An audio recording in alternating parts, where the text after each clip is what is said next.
friends, welcome back to Farm Girl Diaries. My name is Caitlin, and this is what I'm calling the couch series. I recently had an appendectomy, so I'm kind of confined to the couch while I heal. I'm actually doing really good and feeling a lot better, but I don't have the energy to kind of be walking around and doing all of the things. So on my list, I know I want to start seeds, I want to take you outside, I want to show you the garden, I want to start talking about this year's garden plan. I have things I want to do, but I don't have the energy to do it yet. So we're just going to stay on the couch. But that's okay because I have some other topics I thought we could discuss. So I just did a video about what is homesteading, what does homesteading mean to you, and what is the purpose of homesteading. But there was another concept in homesteading that I wanted to dive into. And that's going to be the idea of, now stay with me, I'm going to say it, don't leave me, hear me out at least before you leave me. But I want to talk about the concept of prepping. So for me, one thing that my homestead means to me is that this property, my entire property, can sustain me. I have the gardens that can give me food, I have freezers full of food, I have a basement full of canned goods, I have pantries full of ingredients. At any point in time, I pride myself on at any point in time, I can shut these doors and I could live off of the goods in my house and on my property for months. I say 6 months is kind of my goal, and I think I could do 6 months easily. I think realistically, if I really had to kind of survive on just what I have here, I think I could stretch it to 9 months, possibly even a year, being kind of frugal, being like really frugal. So that's one thing that's really important for me, is I want to kind of make sure that I could have a bad harvest. Like right now I had appendicitis, and that kind of laid me up. Luckily it's not a massive surgery. It was kind of in and out. I was in the hospital for 2 days and that's it. But I'm thankful that it happened now and it didn't happen in garden season, because I can't do anything right now. And I expect that it's going to take me a couple of weeks. Well, as of right now, I can't lift more than 10 pounds for 6 weeks. That's going to be hard for me. And I expect it's going to take me a while to not only build my energy back up, because this has kind of really zapped me, and 2, also kind of build up my muscle tone, because again, I'm going to go 6 weeks where I can't pick up anything heavier than 10 pounds. When those 6 months or 6 weeks have passed, I think I'm going to have to work on like making myself strong again. So this is going to be a setback for me, but I'm thankful that it's happening now. It's January. I'm thankful that it happened now and not in the middle of garden season. But something like this could have happened in the middle of garden season, and the stores that I count on, I normally get, like the vegetables and the fruit that I normally get, I'm able to put up and kind of preserve, that I count on, I may not have been able to do that. Something could come up where I can't do that. So I don't like to put all of my eggs in one basket. I'd like to kind of have backups. And if I can't have the garden this year, okay, well, I still have canned produce from last year. I still have frozen food, and I still have other places where I can draw my food from. So that's one important part of homesteading for me. So I'm not going to go into politics, don't worry. I don't like to talk about politics here, but I do very much follow what's going on in the world. And I'll be honest, I let myself kind of get scared, and I'm 100%, I'm too invested in what I see going on around the world, and it has just made me nervous for our future. Now, that's the only thing I'm gonna say about politics. All that has done, though, is made me realize that my homestead could be more efficient and more self-sustainable.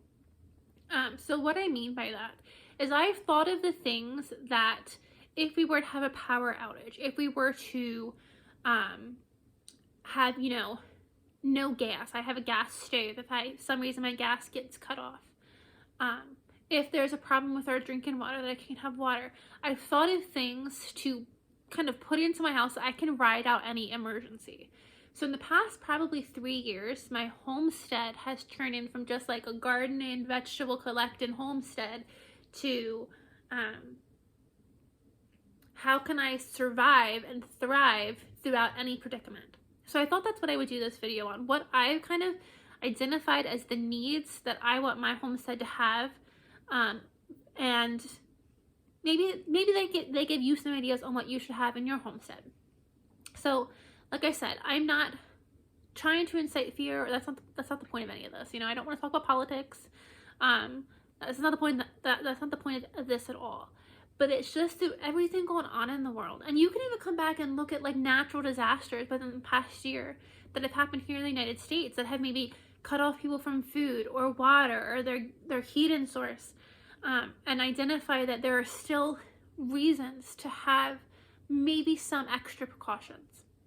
So I've done stuff like this before, but I've kind of really amped up what I've been doing, and so I thought we'd do an updated video. So this is a video on how to keep your homestead stocked for any emergency. Almost. I think I could survive a lot of different things.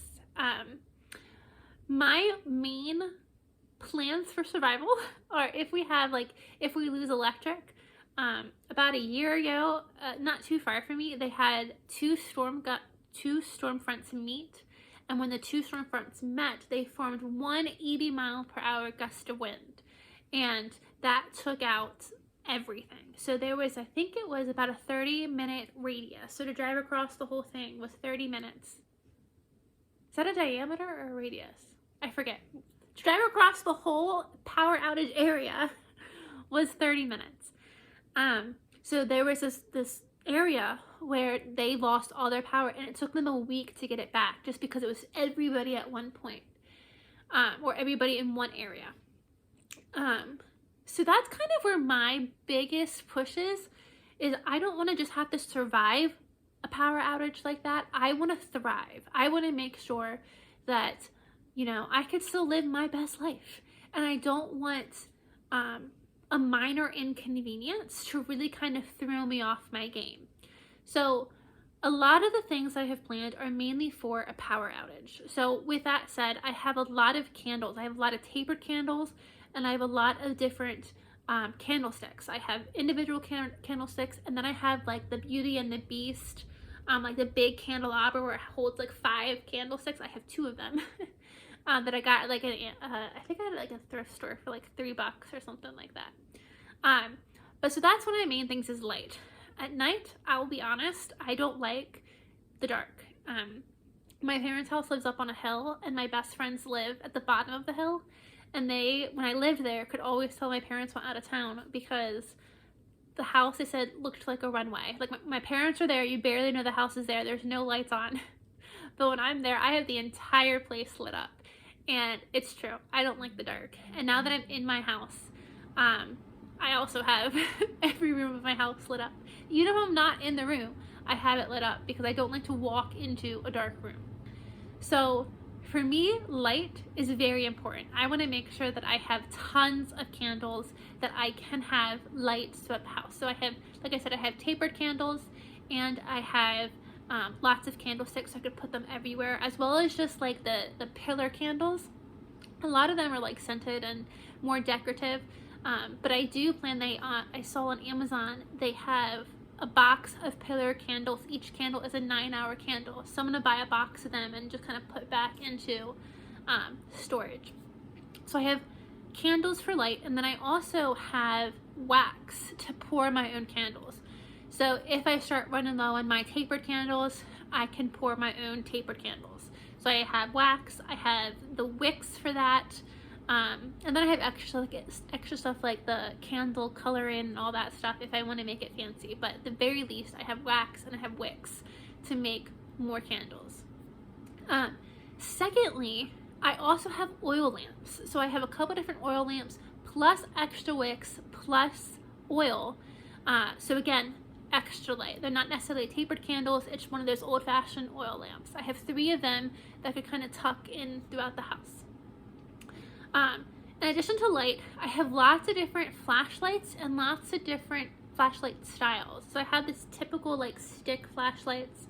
I have hanging flashlights. I have I have the old not the old lantern, but like lantern style flashlights.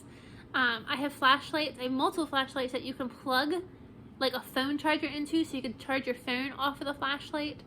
And then I also just purchased a solar a solar bank that has a flashlight in it, but it's a solar bank that would charge itself from the sun, and then you could plug things into it to charge it.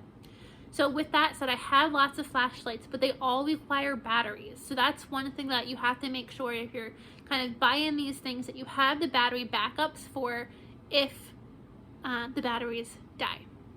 So lighting is one of my biggest concerns, again, because I don't like the dark. So I have a ton of lighting. So like I mentioned, I have a solar charger. I bought this off of Amazon. It's about like this big. It's a rectangle. But it charges from the sun. It has a flashlight on it. It has a compass on it. And you can plug multiple different things into it to charge, like my phone, to charge a flashlight. If some of my flashlights you can plug in to charge, so to charge something like that. So that's going to be really useful. It could be really useful if we don't have electricity. Another thing that I thought of more recently is that I don't have electricity. There's a chance maybe I don't have gas to cook on my stove, and or I don't have water. So let's talk about the cooking first of all. So I have a gas stove. I hope I always have gas for that. So in addition to I hope I always have gas for that, I have matches and I have extra lighters that in case for some reason I can't light the stove. I think if the electricity is out, you can't light the stove. I could use a match and light it manually. But if the stove isn't there, I also have a grill. So that's kind of a backup for me as well.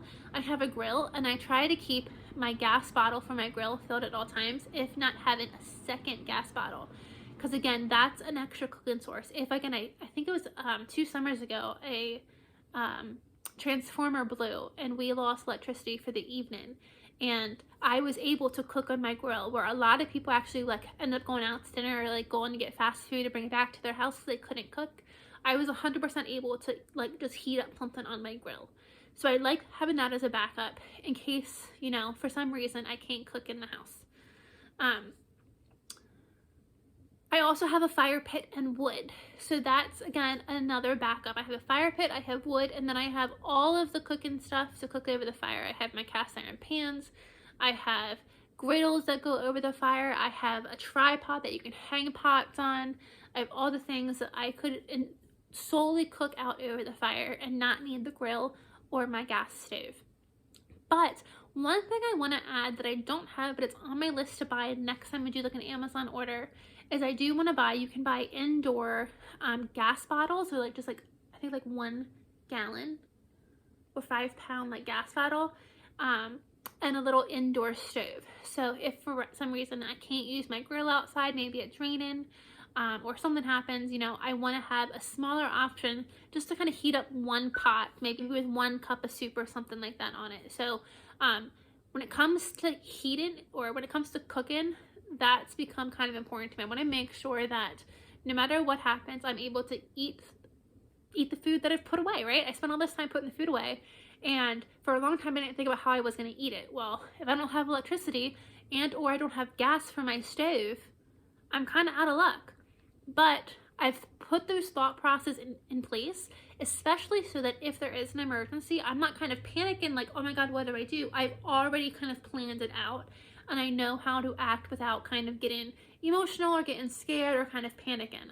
I've thought through all of these plans. So I said food, I said lighting, food, and now water. So I am a big water drinker, and recently the water in my town went bad. They said it wasn't bad, it tasted terrible. Everyone was complaining about it. They said it was fine, but it was something to do with the fires that were happening in Canada, and the drought that we were experiencing was changing the algae, is making the water taste weird. I have no idea. All I know is it tasted terrible to the point that I wasn't drinking the water. So then the water got better, great, and I was drinking it again.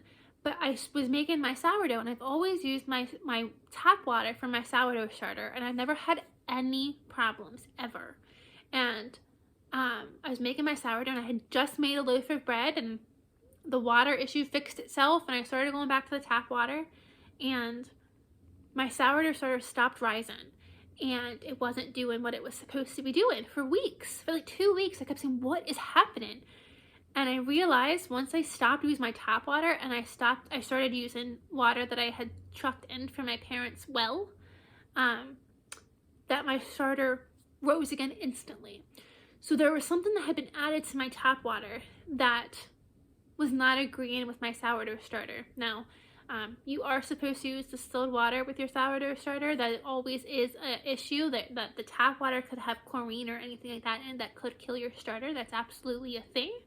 But I've never had that problem in the, I think, 4 years that I've been doing sourdough, 4 or 5 years, something like that. I've never had that problem.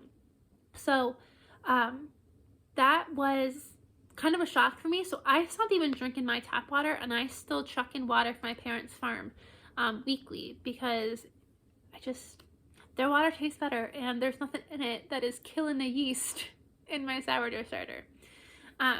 So I thought about that, and I said, what if I couldn't go to my parents' farm and get water? Like, what do I do? So I have a couple of things that I put back. I have canned water. Canned water was something I never thought I would do, but I actually do have a video on canned water. Hello, Monroe. He needs his moment in the spotlight. I actually thought I would never can water, but I did, and I like that I have it. It gives me a kind of a peace of mind. So when this water issue happened, I had my canned water, but I didn't need to dive into it. I was able to kind of use my parents' water and just truck water in, so I didn't have to break into what I had. But in case I needed to, I absolutely could. 1 flat of quarts is 3 gallons. Hi, sweet man. Hi, baby. No. 1 flat of quarts is 3 gallons of water. So right now I have 3 flats, and I have 8 plastic gallons, and I have 8 plastic water gallons. Now the plastic water gallons are over a year old. They're not 2 years old. I think they're just 1 year old. But what I don't like about them is plastic will start to break down over time.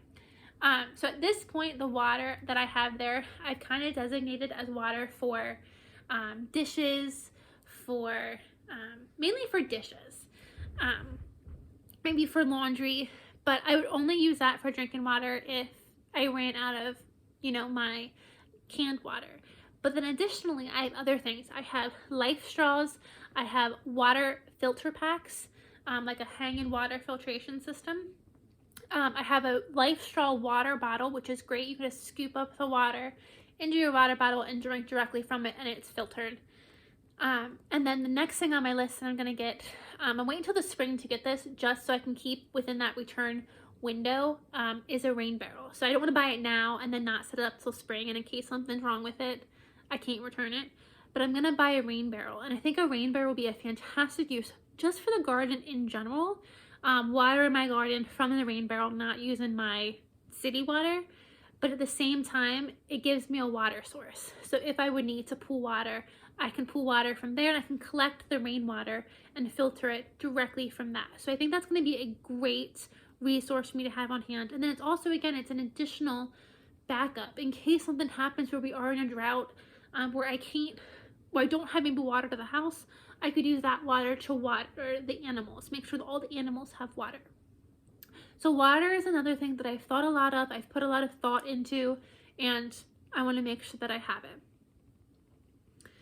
Another thing I've put a lot of thought into making sure that I have on this homestead is medical supplies. So mainly I'm talking about like Tylenol, Advil, Band-Aids, maybe some wraps like Ace wraps, and some mesh bandages, mesh bandage wraps. But I want to make sure that I have medical supplies for simple things. If I get a headache that I can't get rid of with my normal herbal route, I do break out the Tylenol. I typically wait for the headache to last multiple hours before I kind of go the pharmaceutical route and get into the actual drugs. But I want to have that stuff on hand. Advil especially is great to have on hand. In case someone thinks they're having a heart attack, you throw them some Advil. So that's another great thing to have on hand. And then just bandages and wraps. Tums are great. So I just like to have, a small medical pantry kind of on hand to make sure that I can handle any medical, not any, but any minor medical issue that would come my way. I can take care of it. Then the last thing that I think is really important is having ingredients and having cookbooks. If you're not somebody that can kind of cook from scratch or cook from their head, definitely have those cookbooks available that you can use. So I have, and I'll walk you through and I'll kind of show you at the end of this video all my different things and all the different things that I have. But I have multiple different levels of pantry security. So I have my main pantry, which is up in the kitchen. I've showed you this a couple times. I'll show you again because I just love it because it's pretty. But I have my main pantry, and this is where I house all of my different things that I use daily. So my flours, my salts, my cake mixes, my cookie mixes, my pastas, all that stuff. This is what I call my short-term pantry. I also then have my long-term pantry, and this is where in my basement I have a couple of buckets of food safe buckets, and I have I try to keep around 50 pounds of flour and it's actually more than 50 pounds of flour, but 50 pounds of flour and 50 pounds of sugar. So I make a lot of bread, so flour goes very fast for me. So I definitely probably keep closer to 75 pounds of flour in my house at one time. But I definitely keep at least 50 pounds of flour and 50 pounds of sugar. And I keep them in big buckets so that when my smaller containers I keep in my kitchen that I use from, when they get low, I can just go down to the buckets and I can fill up the buckets. Fill up from the buckets. And what's nice about that is, again, like, if something would happen that I can't get to the grocery store, or I don't want to go to the grocery store, like if there's some emergency, you know, like I always reference COVID. When COVID happened, it kind of happened overnight, you know, everyone flooded the grocery stores and bought up everything. By me keeping kind of this stock in the basement, that's my own store. I don't need to be part of the influx, run into the grocery store to stock up on things. I have things in my house that I use all the time, so it's not like I'm keeping it and it's going to waste. But I have kind of that my own store, which is really nice. I also like to keep evaporated milk on hand. You can get freeze-dried milk. You can get multiple different kinds of milk, but I would recommend keeping some sort of shelf-stable milk on hand. I think it's really beneficial to have like evaporated milk is in a can. You can get coconut milk, you can get freeze-dried milk, you know, you can get multiple different options. But that's a great way. I love to cook with that. It cooks up fine, it tastes fine. So that's a great way for me to still have dairy products, but I don't need to run my fridge. You know, if I can't go to the grocery store, if I don't want to go to the grocery store in that mad rush of whatever's happening, I have milk, you know, in my house ready to go. So that's kind of like my main long-term pantry. I use from it, I pull from it, but I do keep that stocked at all times. I kind of call that my store. If I want to go get something, I'm like, oh, I'm going down to the store. It's my own little store. And in that I have extra pasta, extra chips, you know. Again, if I need anything, everything I use more often, like ketchups and salad dressings and pastas and chips, all these things that I know that I use often, I keep multiple extras of downstairs in my basement. So again, it's not going to waste because I do use it. But if I run out, I can just go downstairs. And again, I don't need to be part of any rush to grocery stores. If for some reason I would have, you know, car trouble that I couldn't get there, job loss, an illness, anything that I couldn't get to the grocery stores, I could still survive just fine. So I have my short term, my long term, and then I have my extra long term pantry. So my extra long term pantry is what I've put back in Mylar food grade bags. So I got together with some friends, I think it was the year after COVID. And the year after COVID kind of wrapped up, they were talking about a possible second round of COVID. So we got scared and we put together these bins. Now, I am so happy that I have this bin, and I will probably always have this bin. I'll alternate it, I'll rotate all the food out that's in it, but I'll definitely keep this bin as part of my supplies for many, many years to come. Sorry, I'm getting more comfortable. So in this bin, I have Mylar food, or I have food that I put in Mylar bags with oxygen absorbers. It's flour and sugars and salts and bacon spices, baking soda, baking powder. It's pastas. It's the freeze-dried milk. It's cocoa powders. It's kind of a whole pantry. That I looked at my pantry, saw all the things in my pantry, and I put it all into Mylar bags. So there is some, I'll say right off the bat, I've seen a lot of comments with people that don't Mylar their flour. There's really no good way, they say, to store your flour long term. It can go rancid, it can get bugs. You can't really mylar it. A lot of people suggest doing wheat berries instead, and then you can grind your own flour yourself. Getting wheat berries and a hand grinder are 100% on my list to buy within the next couple of months. But at the time when I did the flour, I didn't know that. However, my flour does have oxygen absorbers, so I know that there's not going to be any bugs in there. There's no oxygen, so bugs can't survive. So I'm not afraid that I'm going to open that up and find weevils or anything else like that in it, number one. Number two, there is a chance, I guess, that my flour could go bad. Something could have happened to it with it mylared. And that's kind of a chance I'm willing to take. You know, I didn't really know this when I did it. And again, I haven't opened it to check, but this was a chance I was kind of willing to take. So I'm still doing it. It still makes me feel good that I have it. And again, I have my long-term buckets that in case I would open that flour and that flour wouldn't be good, that's okay. But a lot of what I'm seeing is I see a lot of people say, don't do this, don't do that, don't do this, don't do that. And I really learned from experience that you just gotta do your own thing. Try it yourself and see if it works for you. If I did what a lot of people said, oh, you can't do this, then there'd be a lot of things that I couldn't really do that I don't do. So I would suggest just do the research for yourself, experiment for yourself, and see what happens. The worst that can happen is you have to toss some flour, which of course sucks, but the best that can happen is my flour is completely fine, and if I need it in an emergency, I can use it. The other thing is, don't mylar sugar. So you can mylar sugar, don't put oxygen absorbers in your sugar.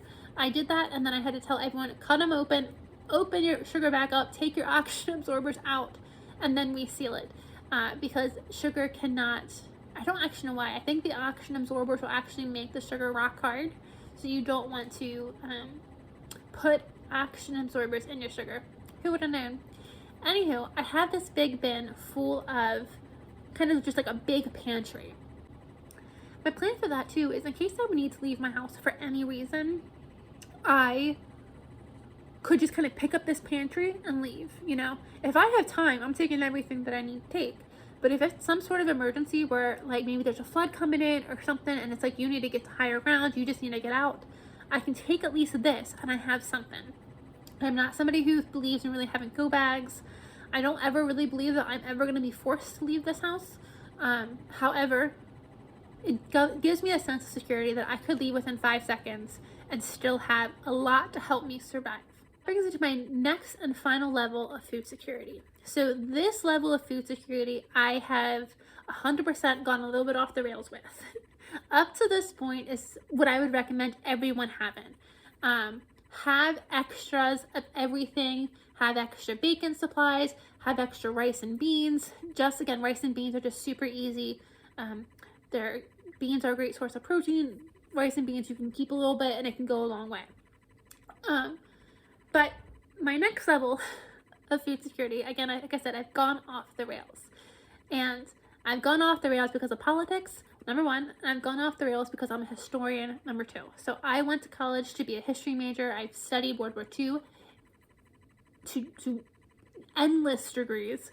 And I've watched the last 100 years, and I've seen across the world, just in the last 100 years, not even going back past 1900s, but just in the last 100 years, I've seen a lot of famine. I've seen a lot of shortages. I've seen a lot of things that have made me realize that we have kind of gotten really kind of softened around the edges. We're not prepared for anything. So I have a really hard time separating history from the current times. Not in the sense that I'm comparing the two, but just because I see how it happened in the past, and I see how easily something like that could happen again. Whether we're talking famine, whether we're talking food shortages, whether we're talking inflation. I think a lot of people have gotten too comfortable, and they think that something that happened 100 years ago could never happen again.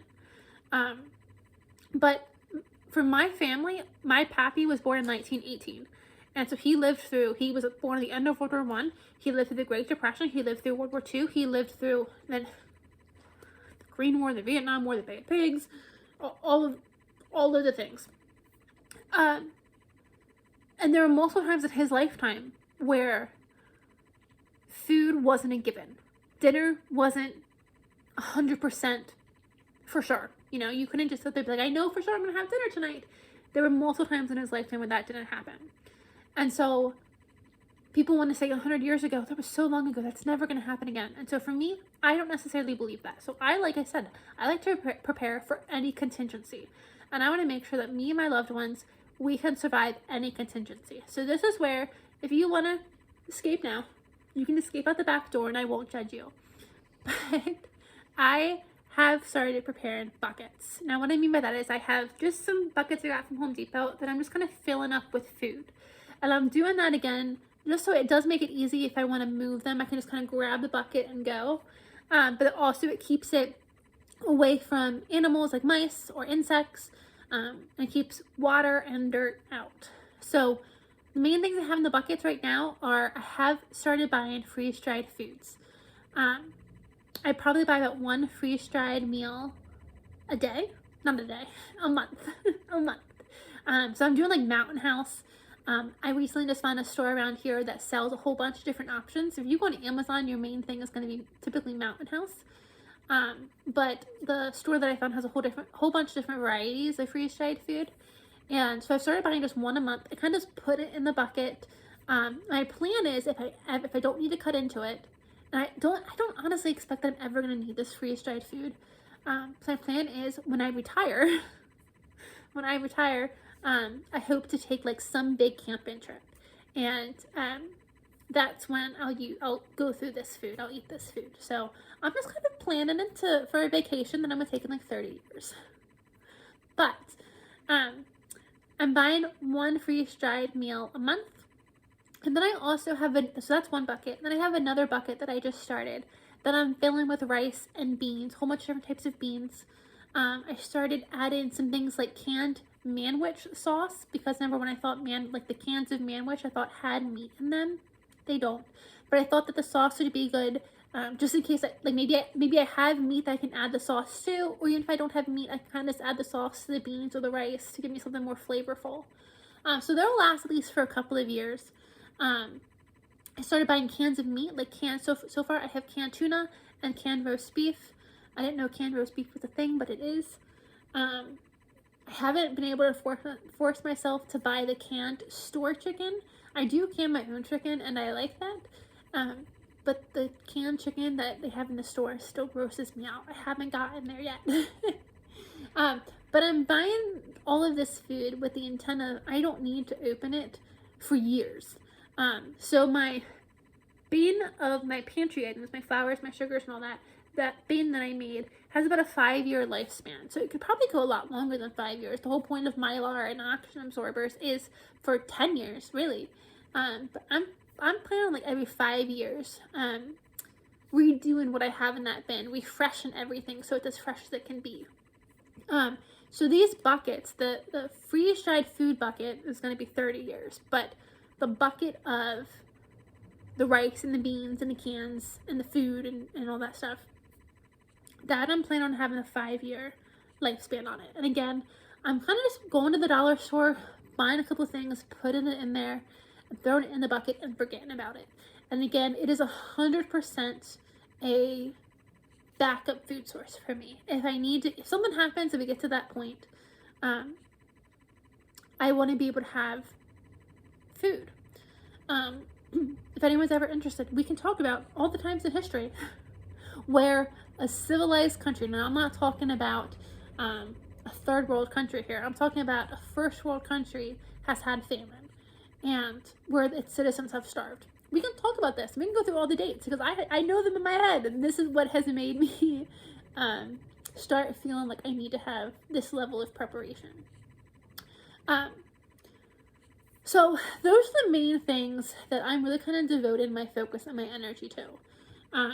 There are a ton of other things to have in case of the zombie apocalypse, blankets, sleeping bags, generators, weapons, protection, anything like that.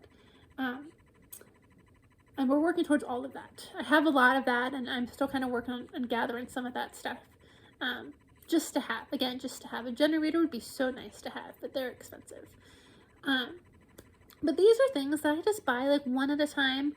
I just kind of store in my basement.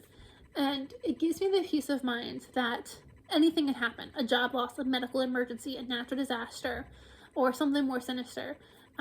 Anything can happen, and I have what it takes to protect myself. And I've seen a lot of people talking about this, and I've seen a lot of people say, well, on other platforms, well, why do you talk about this? Like, if people know you have this available to you, they're going to come to you and they're going to take it.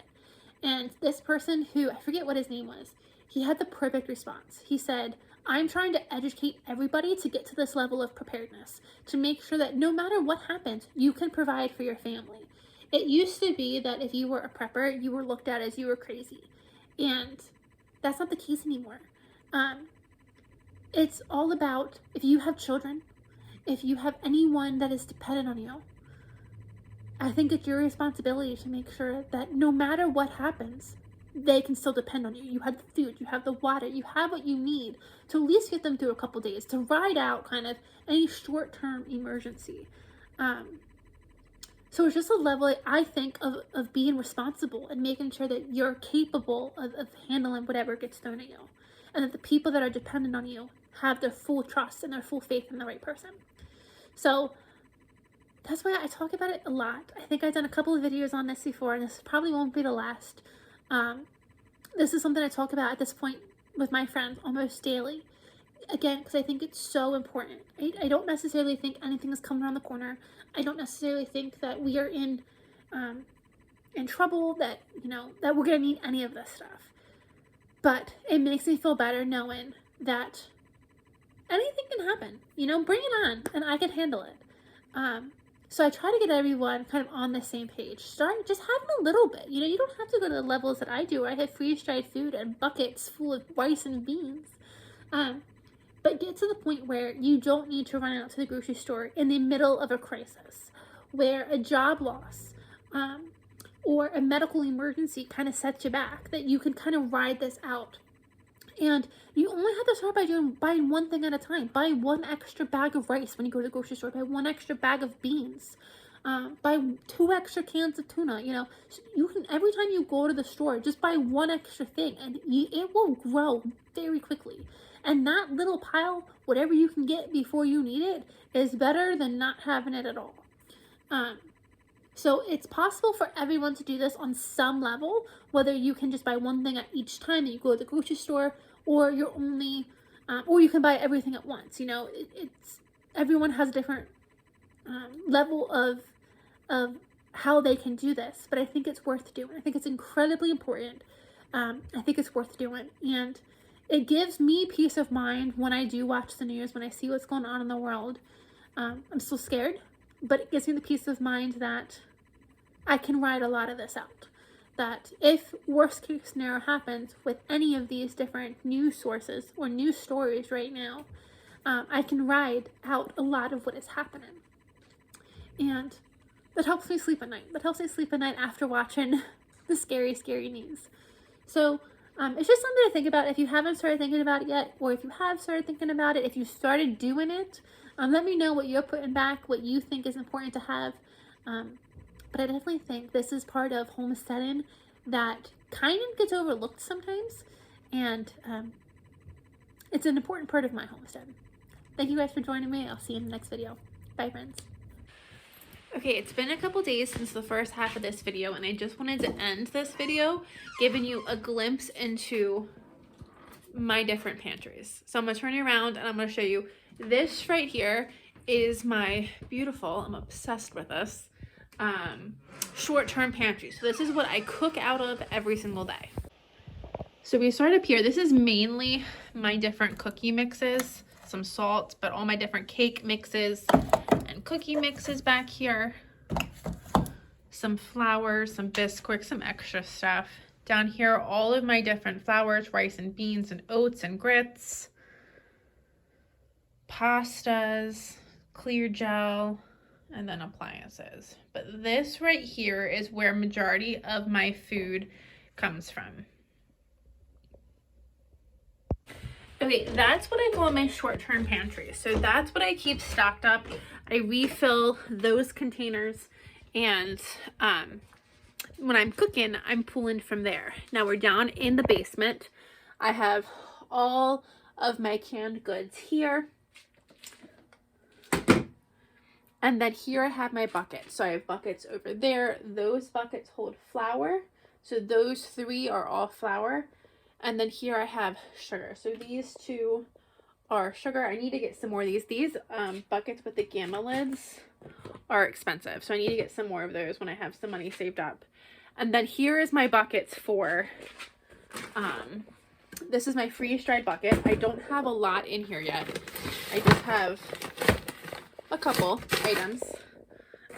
Things like I have freeze-dried eggs. So you don't just have to buy meals if you're thinking about the freeze-dried part of things. So I have the meals, but then I also have like freeze-dried eggs. And especially on Amazon, I forget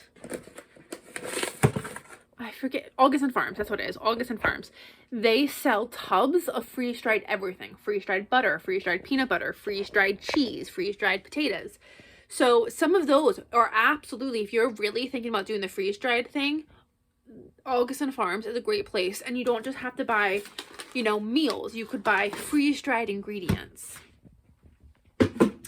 And then this bucket here is where I'm buying like the canned roast beef. I have canned hash.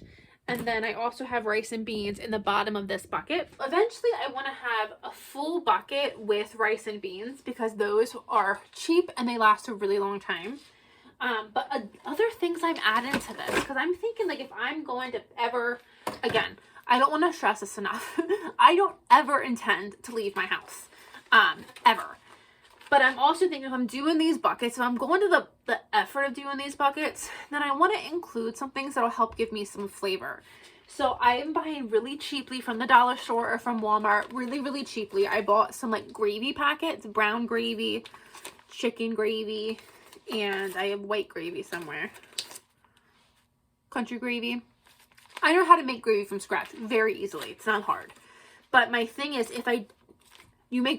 I make gravy from scratch after I cook a meat in a pan. I then add milk and butter and all that stuff. But these would be nice, I thought, if you don't have the meat. Again, put it over rice, put it over beans. The way I kind of figure is if I'm ever eating from these buckets, if I'm ever to the point that I need to eat from these buckets, I'm not eating well.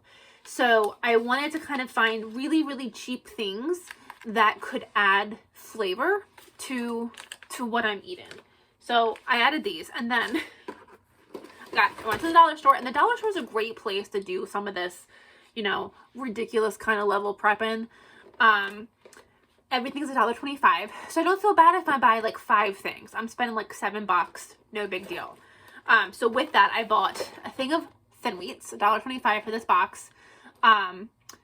I like thin meats, don't get me wrong, but they already taste like cardboard. So if they continue to get stale, they already taste like cardboard. So these are not going to be opened. They just go in the box. And again, if I go to open them and they're stale, they already taste like cardboard anyway to me. It'll be fine.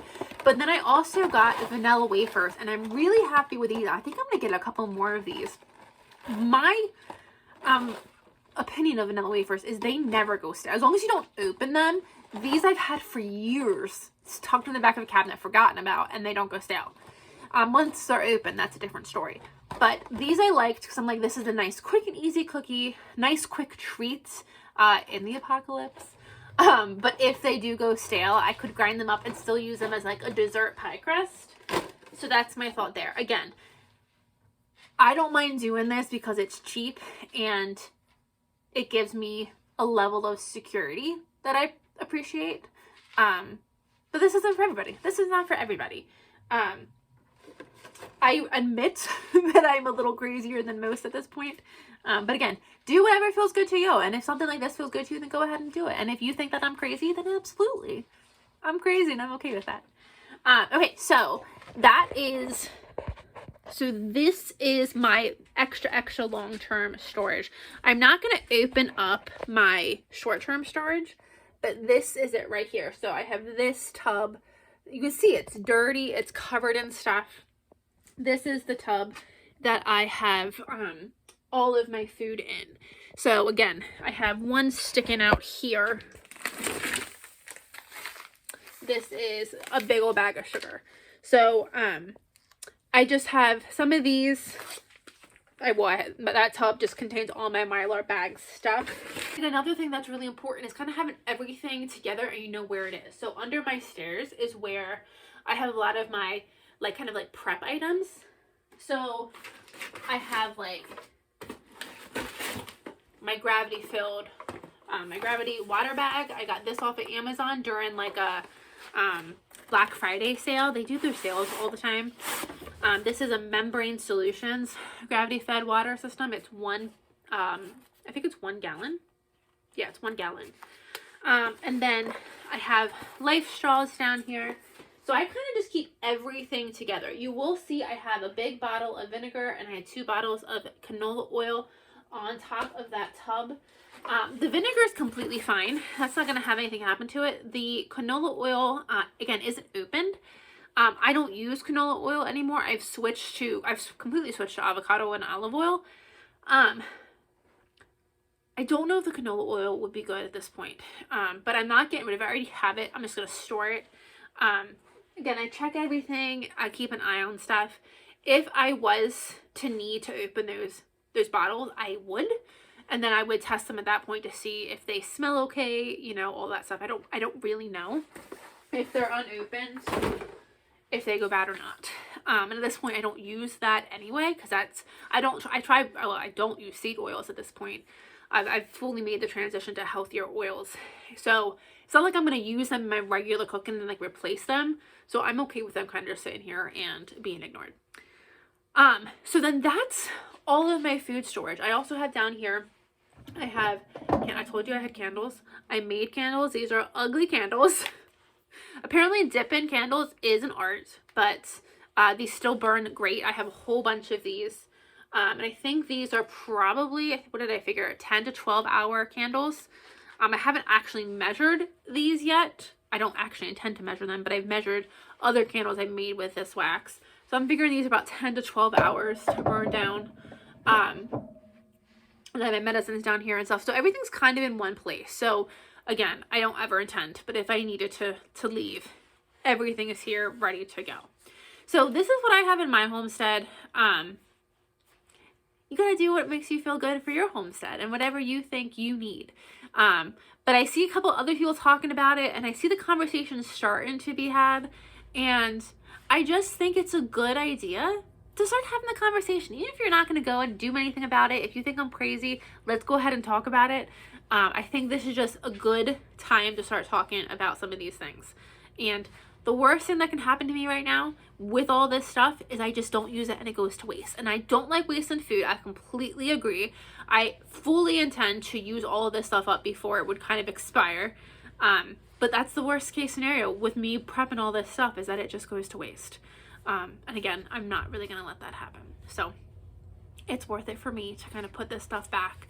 And one day when I go on my hiking trip and I can use all my freeze-dried food, it's going to be a lot of fun.